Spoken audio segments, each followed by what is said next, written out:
이제 예루살렘에 들어가는 장면을 저희가 함께 읽었습니다.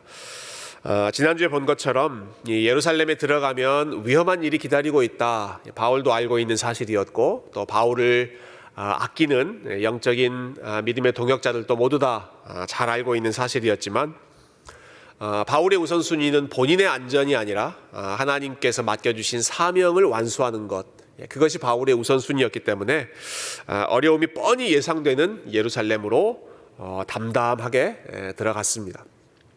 근데 오늘 말씀해 보니까 예루살렘에 들어가는데 바울이 혼자 들어가지 않았습니다.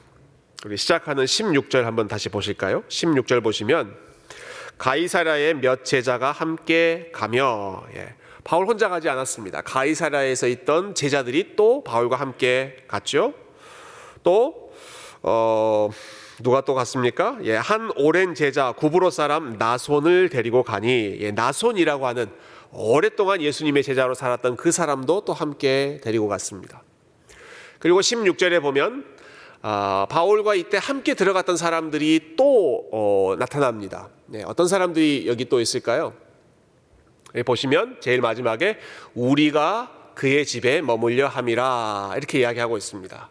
우리가 그의 집에 머물려고 했다. 그 다음 절 17절과 18절에도 보면요, 이렇게 말씀이 이어지죠. 예루살렘에 이르니 형제들이 우리를 기꺼이 영접하거늘 그 이튿날 바울이 우리와 함께 야고보에게로 들어가니 장로들도 다 있더라. 16절에도 우리가 함께 머물려고 했다. 17절에도 우리를 영접하고 우리와 함께 야고보에게로 들어갔다. 계속해서 우리라는 말이 나오고 있습니다.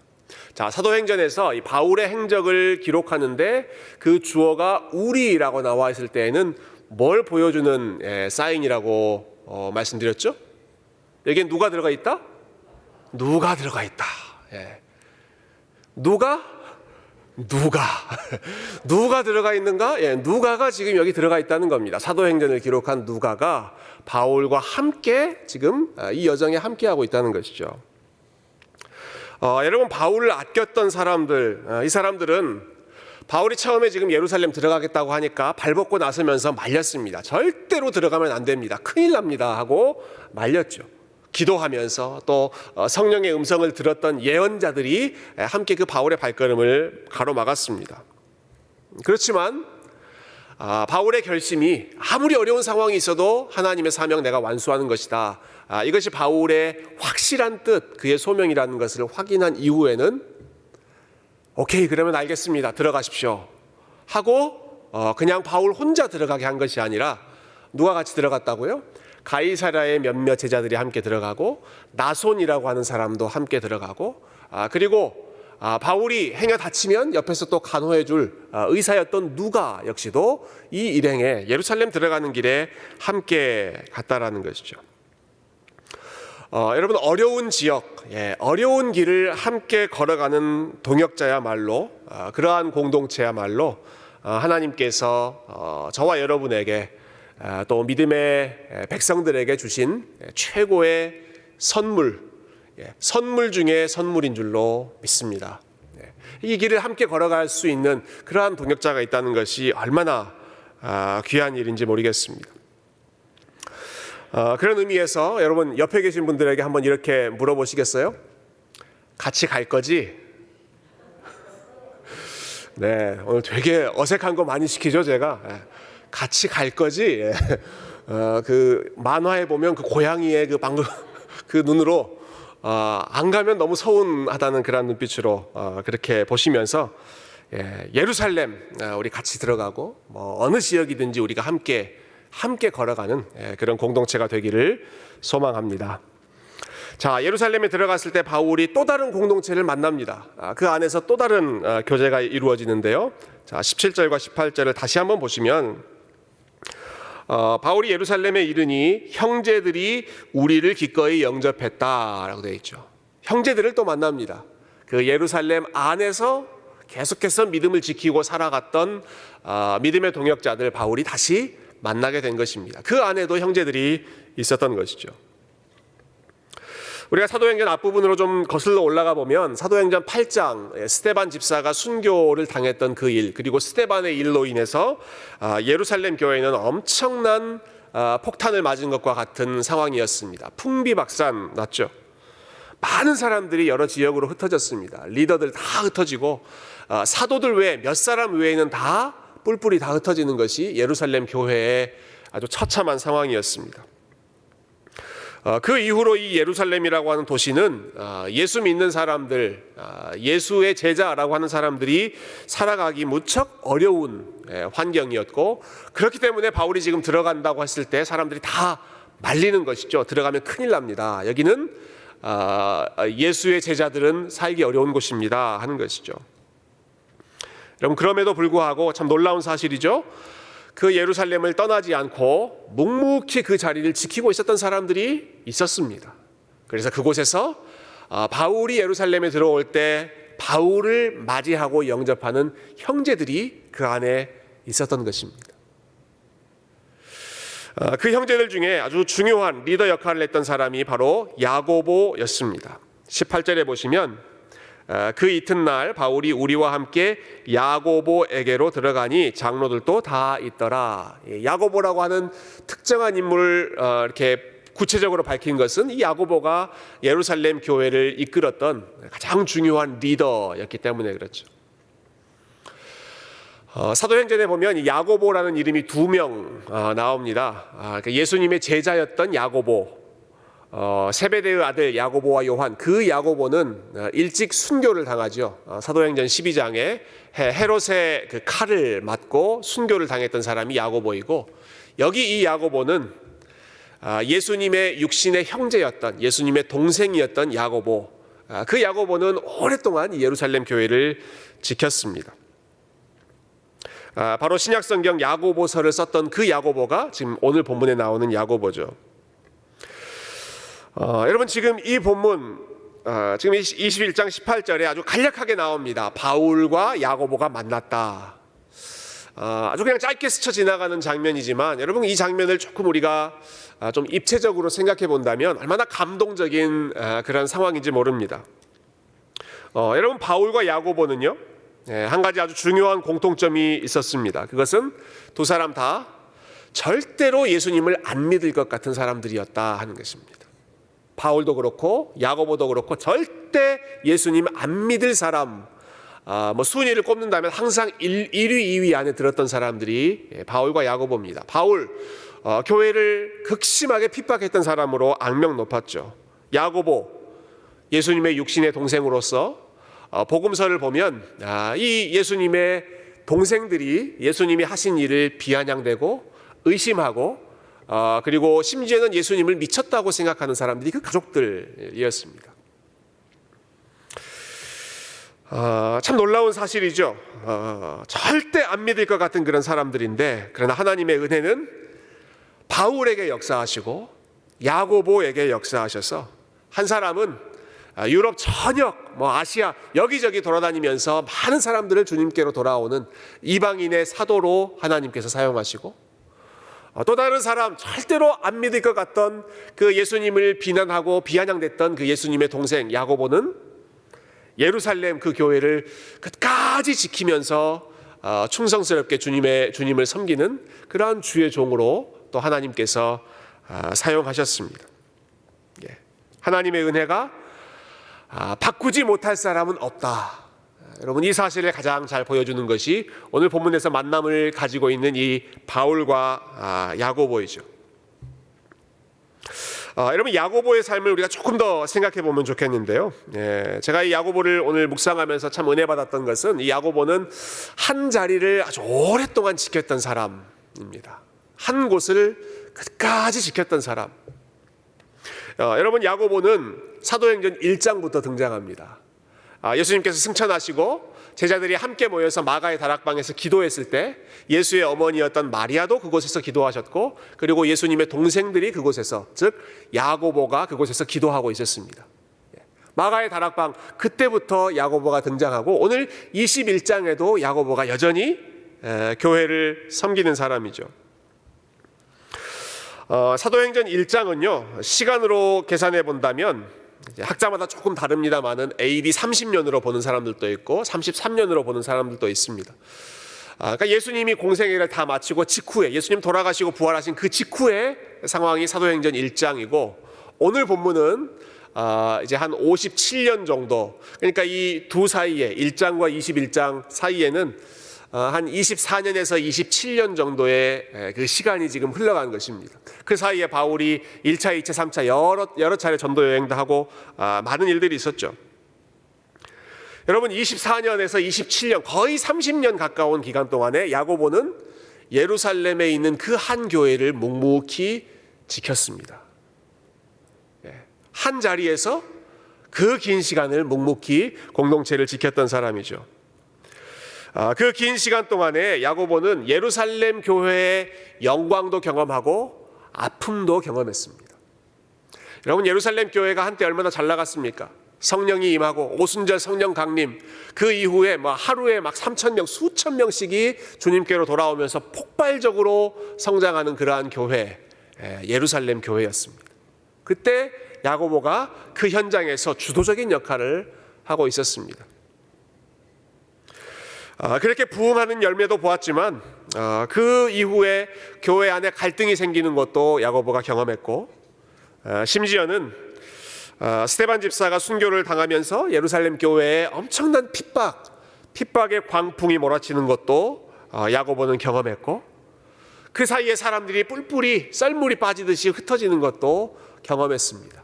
수천 명씩 모였던 그 교회가 몇 명 안 남고 다 뿔뿔이 흩어지는 그러한 허전한 일들도 야고보는 경험했던 것이죠.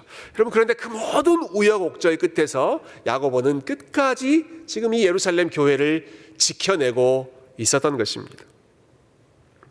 자, 공동체가 성장할 때도 그곳에 있었고, 공동체가 어려울 때에도 그 자리를 지키고 있었고, 근데 야고보는 그냥 그곳에 있기만 한 사람이 아니었죠. 그 자리만 채우고 있었던 사람이 아니라, 여러분, 야고보의 별명을 아시죠? 유명한 별명이 있습니다. 야고보의 별명 무엇입니까? 낙타무릎. 야고보는 낙타무릎. 얼마나 하나님 앞에 무릎 꿇고 기도를 많이 했던지 무릎이 낙타 무릎처럼 그렇게 굳은 살에 베겨져 있는 사람이었다. 여러분, 30년 가까운 그 시간, 예루살렘의 영광도 보고 아픔도 경험하고 업앤다운 수많은 일들을 경험할 때 야고보가 뭐하고 있었겠습니까? 그 자리에서 기도하면서 그 자리를 묵묵히 지켰던 것입니다. 한 자리를, 그 시간에 그곳에 가면 언제나 그분이 계셔. 그분이 항상 그곳에서 기도하고 계셔. 이게 야고보의 이야기였습니다. 예루살렘 교회 그 자리에 가면 언제나 야고보가 그 자리에 무릎 꿇고 하나님 앞에 기도하고 있었던 것이죠. 저는 이 구절을 묵상하면서 참 하나님께서 사람들을 사용하시는 방법이 참 다양하다라는 생각을 했는데요. 하나님께서 바울 같은 사람들은 한 곳에 있지 않고 여러 지역을 돌아다니면서 많은 교회들을 세우게 하셨습니다. 야고보 같은 경우는 예루살렘 한 곳에서 끝까지 다른 곳 가지 않고 예루살렘 한 곳을 지키면서 하나님을 섬기게 하셨습니다. 둘 중에 누구의 삶이 더 어려웠을까요? 여러분, 바울처럼 계속해서 이동하면서 새로운 곳을 다녀야 하는 그런 삶이 힘들었겠습니까? 아니면 야고보처럼 이동하지 않고 같은 자리에서 한 공동체를 끝까지 그 자리를 지키는 것이 더 힘들었겠습니까? 보통 이런 질문을 드리면 정답은 뭐라고 그랬죠? 둘 다라고 말씀드렸습니다. 둘 다 힘듭니다. 바울처럼 여기저기 다니면서 다니는 것도 힘들고, 야고보처럼 한 자리를 끝까지 지키는 것도, 얼마나 이동하고 싶은, 또 새로운 곳에 가보고 싶은 경험, 마음 많았겠습니까? 둘 다 힘들지만, 바울은 바울 나름대로, 야고보는 야고보 나름대로 어려움이 있었겠지만, 아마도 대부분의 한 교회, 지역교회 성도들의 삶은, 저와 여러분의 삶은 바울의 라이프 스타일보다는 야고보의 삶을 훨씬 더 많이 닮았을 것입니다. 여기저기 이 지역 저 지역 다니면서 우리가 교회를 세우기보다는 하나님께서 보내신 그곳을 우리가 신실하게 지키면서 하나님을 섬기는 것, 야고보와 같은 삶이 저와 여러분에게 주신 일반적인 성도의 삶이죠. 좋을 때도 있고 힘들 때도 있지만 늘 그 자리를 지키되 기도하며 무릎 꿇고 지켰던 이 야고보의 삶이야말로 사도 바울이 갈라디아서 야고보를 가리켜서 그렇게 표현하죠. 주의 교회의 기둥 같은 야고보. 정말 야고보는 기둥 같은 사람이었습니다. 하나님의 집이 무너지지 않도록 늘 그 자리를 버티고 세워주었던 그 기둥 같은 야고보. 이러한 야고보와 같은 사람들이 많이 있을 때 그 공동체와 그 교회가 하나님의 집으로, 하나님의 나라로 든든히 세워질 줄로 믿습니다. 저와 여러분이 이 야고보처럼 하나님의 집, 하나님의 공동체를 신실하게 지키는 그러한 기둥과 같은 사람들이 될 수 있기를 주님의 이름으로 축원드립니다. 다른 데 가시지 말고 새 교회를 오랫동안 지키라는 이 말을 삥 돌려서 했습니다. 야고보처럼 우리가 되자 하는 것이죠. 자, 바울과 야고보가 이제 만났어요. 야고보가 이제 바울에게 현재 상황을 들려줍니다. 지금 예루살렘의 분위기가 어떤가 바울에게 알려주는데요.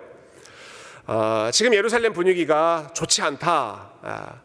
이곳에 있는 유대인들이 당신만 만나면 해하려고 지금 이를 갈고 있는 상황인데, 왜냐하면 사람들이 알기로 바울 당신이 구약의 율법도 무시하고 할례도 무시하고 뭐 음식 이런 것들도 다 무시하고 율법을 폐기하는, 율법을 무시하는 그런 가르침을 사람들에게 전한다는 그런 오해를 사람들이 가지고 있는데, 이것이 오해라고 하는 사실, 즉 당신이 율법을 존중하고 있고 그리고 하나님의 말씀, 유대인의 관습을 아주 잘 지키고 있다는 사실을 행동으로 보이십시오라고 이제 야고보가 제안을 합니다. 그렇게 해서 유대인들이 가지고 있는 그 불필요한 쓸데없는 오해를 좀 제거하라는 것입니다. 그럼 어떻게 하면 그것이 제거될 것인가? 이 야고보가 한 가지 아이디어를 제안하죠. 23절과 24절 한번 보실까요? 자, 23절과 24절 같이 한번 읽어볼까요? 시작. 우리가 말하는 이대로 하라. 서원한 네 사람이 우리에게 있으니 그들을 데리고 함께 결례를 행하고 그들을 위하여 비용을 내어 머리를 깎게 하라. 그러면 모든 사람이 그대에 대하여 들은 것이 사실이 아니고 그대도 율법을 지켜 행하는 줄로 알 것이라. 야고보가 제안하는 것은 이것입니다. 우리 공동체 안에 뭔가를 위해서 서원한 사람이 4명 있는데 이 사람들이 머리를 깎을 때가 되었다라고 알려주는 것입니다. 자, 여러분이 가지고 있는 성경 지식을 이제 동원해서 어느 일정 기간 동안 서원을 했는데 이 사람들이 머리를 깎을 때가 되었다. 이 사람들 어떤 사람들입니까? 나실인이라고 불리는 사람들이죠. 나실인이 평생 서원하기도 하고 일정한 기간 서원하기도 하고 그 기간 동안은 머리를 깎지 않다가 이제 서원의 기간이 끝나면 머리를 깎는 그런 사람들이었습니다. 그 나실인 서원을 한 사람이 지금 우리 공동체 안에 4명이 있고 그 기간이 끝나서 이제 머리를 깎을 때가 되었는데, 머리를 깎을 때가 되면 그 서원한 기간을 마치는 일정한 예식, 정결 예식을 행했습니다. 그게 이제 오늘 본문에 결례라고 지금 번역이 되어 있는데요. 우리말로 결례하면 뭐 실수를 행한다 그런 뜻이지만 전혀 그런 뜻이 아닙니다. 정결 예식을 지금 결례를 행한다고 표현하고 있습니다. 정결 예식을 행할 때가 되었는데 사도 바울 당신이 이 예식에 함께 하십시오. 그리고 이 사람들이 이 정결 예식을 행하는 그 모든 비용을 당신이 지불하십시오. 그 모든 비용을 부담하라는 겁니다. 서포트하라는 겁니다. 그러면 그 모습을 본 유대인들이 뭐라고 말하겠습니까? 저 사도 바울, 그 사람들은 뭐 사도라는 말도 안 썼겠죠. 저 바울이라는 사람 율법을 무시하는 사람인 줄 알았는데 정결 예식도 지키고 그리고 나실인의 서원을 마무리한 사람들의 그 마지막 마무리까지 저 사람들이 다 책임져 주는 사람이네, 서포트 해주네. 율법을 아주 존중하는 사람이었구만. 우리가 오해하고 있었구만. 이렇게 그 오해를 풀도록 지금 한 가지 방법을 야고보가 제안하는 것이죠. 자, 이 상황을 우리가 좀 이해하기 위해서 그 민수기 6장에 있는 나실인 규정을 잠깐 살펴보고 오늘 본문을 연결해 보면 좋겠는데요. 민수기 6장 13절부터 15절에 보면 이런 규정이 나옵니다. 제가 한번 읽어볼게요. 나실인의 법은 이러하니라. 자기의 몸을 구별한 날이 차면, 즉 그 기간이 다 끝나면입니다. 그 사람을 회막문으로 데리고 갈 것이요. 그는 여호와께 헌물을 드리되 번제물로 1년 된 흠없는 순양 한 마리와 속죄제물로 1년 된 흠없는 어린 암양 한 마리와 화목제물로 흠없는 순양 한 마리와 무교병 한 광주리와 고운 가루에 기름 섞은 과자들과 기름 바른 무교 전병들과 그 소제물과 전제물을 드릴 것이요. 나실인의 서약을 마쳤을 때 그 일정한 기간이 끝나고 이제 일상으로 돌아갈 때입니다. 일상으로 돌아갈 때. 그때 우리식으로 말하면 일종의 하나님 앞에 감사 예물을 바치는 겁니다. 감사 헌금을 드리는 건데 그때 하나님 앞에 드리는 예물이 어떤 것들인가? 제일 먼저 14절 보시면 번제물로 흠없는 순양 한 마리 드리고 속죄제물로 암양 한 마리 드리고 화목제물로 순양 한 마리를 드리고 기본적으로 양 3마리를 드리고요. 그리고 그 뒤에 또 다른 그러한 예물들이 준비가 되어 있습니다. 굉장히 많은 제물을 드리는 상황이죠. 사실 여기에서도 우리가 좀 중요한 원리를 하나 배울 수 있는데요. 이 하나님 앞에 제물을 드리는 그 시점이 저는 굉장히 인상적이었습니다.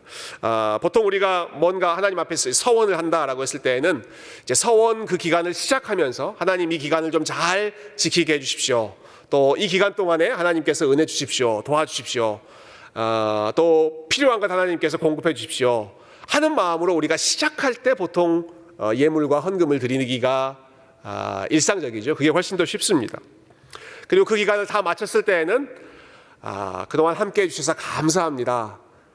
뭐 감사 기도 드리고 좀 간단하게 그 과정을 정리하는 것이 훨씬 일상적인데, 근데 나실인의 규정이 오히려 반대입니다. 나실인의 규정이 하나님 앞에 그 서원을 시작할 때 드리는 예물 별로 나오지 않고 그 과정을 다 마치고 나서 그 기간을 하나님께서 은혜로 채워주셨던 것, 그것도 그 기간 동안 정해진 기간 동안에 전심으로 하나님을 섬길 수 있는 그 기회를 주신 것에 대해서 감사하는 마음을 표현하는데 그냥 간단하게 표현하는 게 아닙니다. 한 사람이 최소한 양 3마리를 하나님 앞에 드리는 것으로 풍성하게 감사의 마음을 표현하는 것이죠. 자, 그런데 여러분 이걸 다 준비하려면 비용이 만만치 않게 들었을 겁니다. 양 한 마리가 얼마인지 제가 시가를 알지는 못하지만 적어도 3마리 양을 준비한다. 그런데 지금 이 한 사람도 아니고 4사람이 나실인의 정결 예식을 지금 행하는 상황이니까 이 모든 과정을 지금 바울이 서포트한다면 바울이 총 12마리의 양도 준비해야 되고 그 외에 여러 가지 일들을 함께 부담을 해야 되는 것이죠. 바울에게 그것을 부담하라는 것입니다. 야고보가 당신이 그 일을 맡으면 그 모든 과정을 책임지면 당신에 대해서 안 좋게 생각하는 오해하고 있는 유대인들이 마음을 풀지 않겠습니까?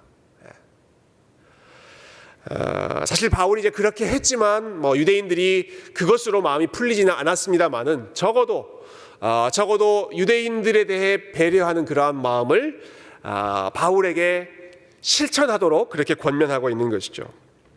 그렇게 함으로써 바울이 하나님의 말씀 구약 성경을 존중하고 있는 사람이라는 사실을 증명해 보이라는 것입니다. 여러분 이 상황에서 바울의 입장을 잠깐 생각해 보면 사실 이 모든 비용을 본인이 부담해야 한다는 것 만만치 않은 일입니다.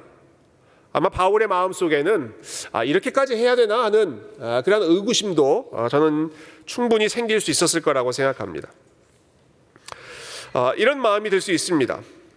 아니 내가 지금 유대인들의 마음을 상하지 않으려고 하는 것, 내가 지금 하나님을 두려워하지 않고 오히려 사람을 두려워하고 사람을 기쁘게 하려고 하는 거 아닌가 하는 그런 마음 들 수 있지 않겠어요?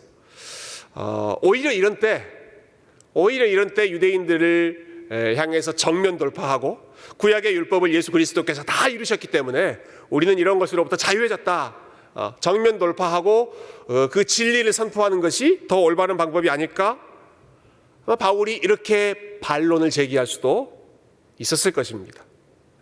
바울처럼 신학적으로 탄탄하게 잘 정리되어 있는 사람이라면 굳이 그렇게 안 해도 됩니다. 오히려 이것이 더 불필요한 오해를 낳을 수도 있습니다 하면서 이 야고보의 조언을 물리칠 수도 있었을 것입니다. 근데 바울이 그렇게 하지 않죠. 바울이 야고보의 조언을 그대로 따릅니다. 본인이 사도였고, 여러분 사도 바울은 하나님으로부터 직접 계시를 받고 여러 차례 하나님으로부터 직접 음성도 듣고 하나님과 누구보다도 더 친밀했던 사람, 그 사람이 사도 바울이지 않습니까?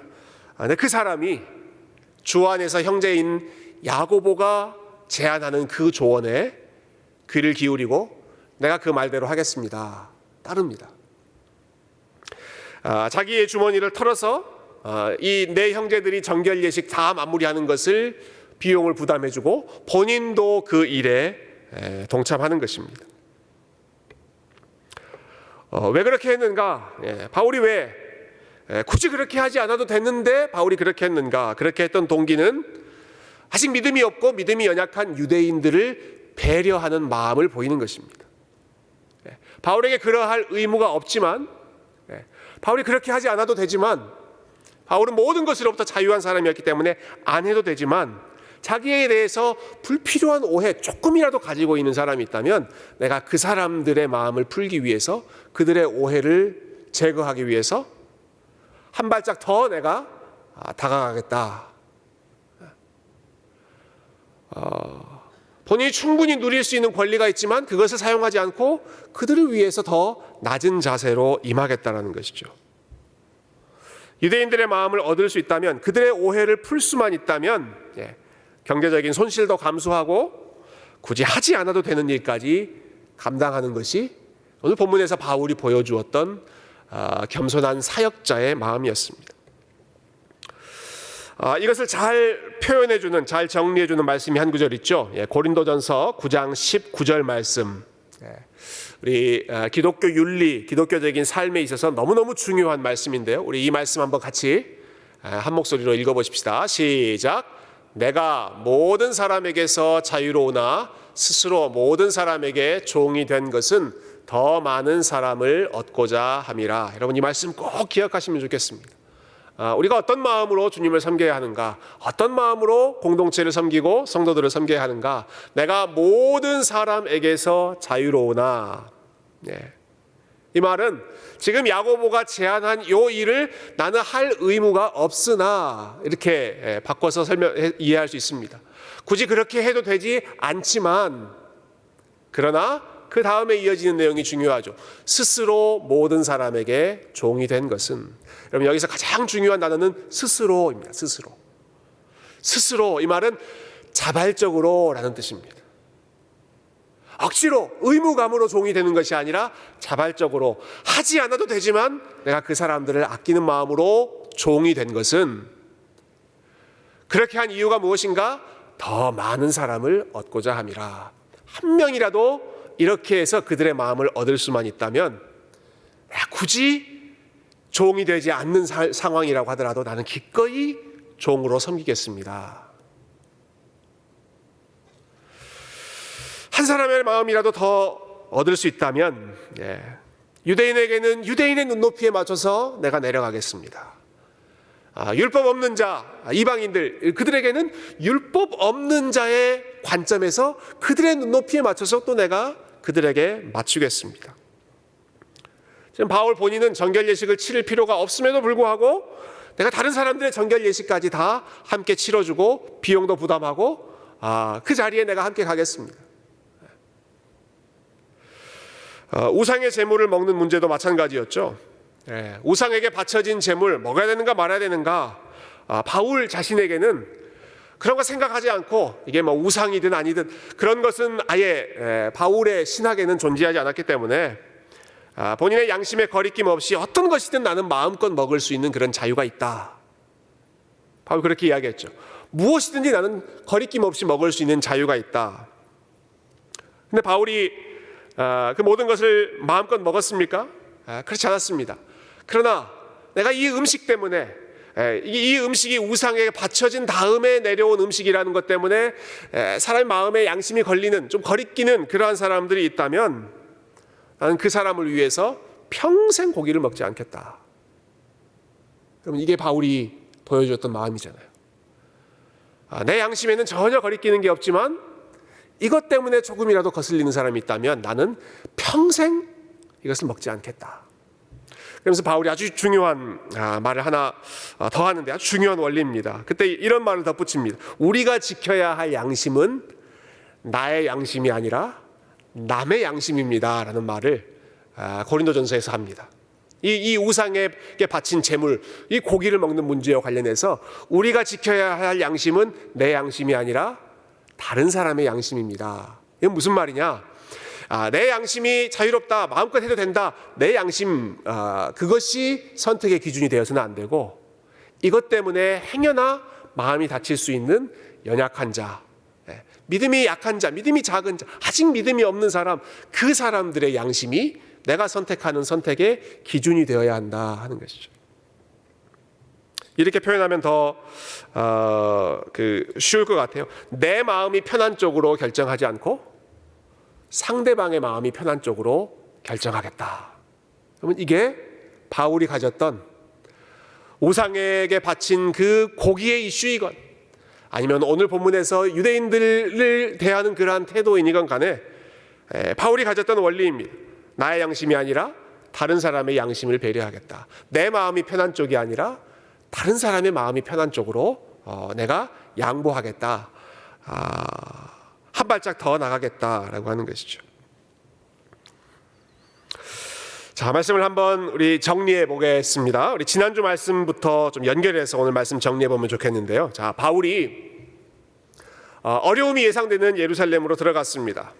그것은 본인의 안전보다 하나님의 뜻이 더 중요합니다 하는 것을 보여주는 결단이었습니다. 본인의 안전보다 하나님의 뜻, 주님의 뜻이 더 중요하다.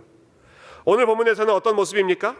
굳이 할 필요가 없는 정결 예식, 나실인 규정 이런 것, 다른 사람들의 정결 예식까지 바울이 그것들을 배려하면서 섬겨주었습니다. 이것은 본인 자신의 신념 혹은 본인 자신의 자존심보다 다른 사람의 마음을 얻는 것이 더 중요하다. 이것을 사도 바울이 보여준 것입니다. 본인의 안전보다 하나님의 뜻을 우선적으로 생각했고, 그리고 본인의 신념보다 다른 사람을 배려하고 다른 사람의 마음을 얻는 것, 그들 위해서 본인의 자유함을 오히려 구속하는 것, 스스로 종이 되는 것, 이게 오늘 예루살렘에 들어가서 사도 바울이 보여준 아주 귀한 모습이었죠. 지난주 말씀을 되돌아보면 바울이 에베소 장로들과 헤어질 때 마지막으로 했던 말씀이 이 말씀이었습니다. 주 예수께서 친히 말씀하신 바 주는 것이 받는 것보다 더 복되다는 말씀을 기억하십시오. 에베소 장로들에게 남겼던 마지막 말씀이었습니다. 주는 것이 받는 것보다 더 복되다. 우리 주님께서 스스로 종이 되셔서 마음껏 주시고 양보하시고 배려하셨던 것처럼 나의 입장, 나의 안전, 나의 편함, 내 양심의 자유함, 그것보다 주는 것, 하나님을 위해서 드리고, 여러분 나실인 규정에도 나오지만 그 모든 일들을 마치고 나서 하나님 나를 사용해 주신 것에 감사합니다. 더 하나님 앞에 감사하는 마음으로 드리고, 본인의 위치 혹은 본인의 어떤 권리보다 다른 사람을 더 먼저 우선적으로 생각하는, 나보다 하나님, 나보다 다른 사람을 먼저 배려하는 이 사도 바울의 모습은 주님께서 말씀하셨던 거저 받았으니 거저 주어라 하셨던 그 말씀, 제자들에게 주셨던 말씀을 충실하게 따라가고자 했던 제자의 겸손한 마음이었다고 생각합니다. 이것은 바울만의 마음이 아니죠. 야고보 역시도 같은 마음으로 공동체를 섬겼습니다. 한 자리에 끝까지 남아서 약해져 있는 어려운 그러한 공동체를 끝까지 신실하게 지켰던 것도 하나님의 은혜 받은 자로서의 마음이 있었기 때문에 가능한 일이고, 바울이 여러 가지 상황에서 자신의 뜻보다 하나님의 뜻, 자신의 유익보다 다른 사람의 유익을 먼저 앞세웠던 것, 그가 하나님의 은혜 받은 자로, 그리고 하나님의 은혜가 그의 마음 가운데 풍성하게 넘쳐 있었기 때문에 가능한 일이었습니다. 이 야고보처럼, 그리고 이 사도 바울처럼 저와 여러분이 우리 하나님의 은혜 때문에 어려운 자리도 나아가고, 하나님의 은혜 때문에 어려운 자리도 끝까지 지키고, 그리고 하나님의 은혜 때문에 나의 자유보다 다른 사람의 마음을 더 먼저 생각할 수 있는 그러한 겸손한 주님의 제자들, 하나님의 은혜로 넘치는 주님의 백성, 우리 아틀란타 새교회가 될 수 있기를 주님의 이름으로 축원드립니다.